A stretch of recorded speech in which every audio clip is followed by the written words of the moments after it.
আজ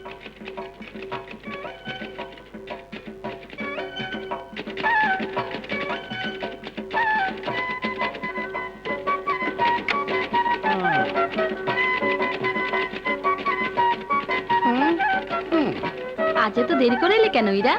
ইচ্ছা করে দেরি করি নেই আপা। স্যার কি ভিতরে আছেন? আছে, যাও।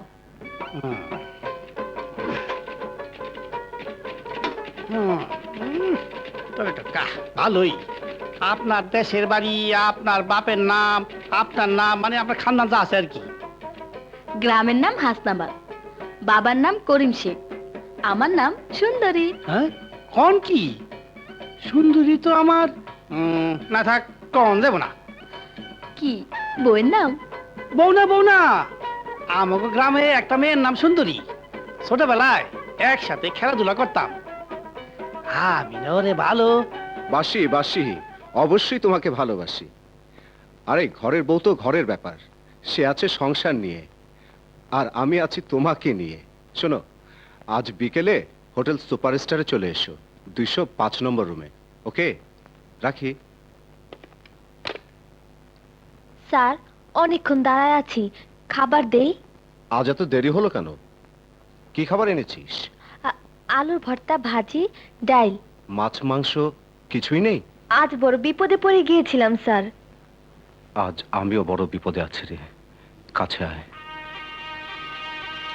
ঘাটটা টিপে দে, মাথাটা ঝিমঝিম করছে।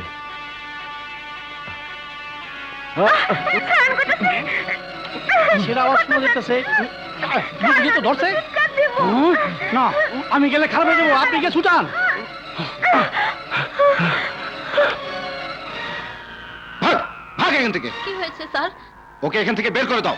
ওর থেকে সব বাজে খাবার নিয়ে আসে, আবার ধমক দিলে চিৎকার করে ওঠে। আপনি মানুষ নাও মানুষ? তুই যাবি নাকি ধাক্কা দিয়ে বের করে দেবো? আমি নতুন অফিসে খাবার দিব, তবু আপনার অফিসে খাবার দিব না।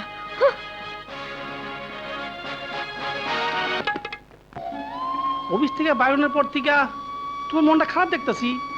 পটকা রে, এতদিন ধরে অফিসে খাবার দিতাছি, আজ পর্যন্ত কেউ আমার দিকে কোন নজর দেয় নেই। আর আজ ওই বুড়া আমারে কি করছে, কি করছে বুড়া? আমি ওই হালের ভিতরে অহনই ধরুন। ইয়াবু, তুমি বস্তিতে যাও, আমি ওই ব্যাটারা ছাড়ুম না। পটকা, মাথা গরম করলে হইব না, ওরা বড় লোক, আমাদের কথা কেউ শুনবে না। কেন শুনবে না? হ্যাঁ, আমরা গরিবই তো। আরে আমি সারা শহরে খাবার সাপ্লাইদের ডাইকা মিটিং করুম, সমিতি বানামু। তখন দেখবা আমাদের টাকা বাকি রাখা আর খারাপ ব্যবহার করা মজাটা বুঝিয়ে দেবো। হ্যাঁ তাই কর, তুই একটা মিটিং এর ব্যবস্থা কর। ভাই জানেরা, ও বুবু জানেরা,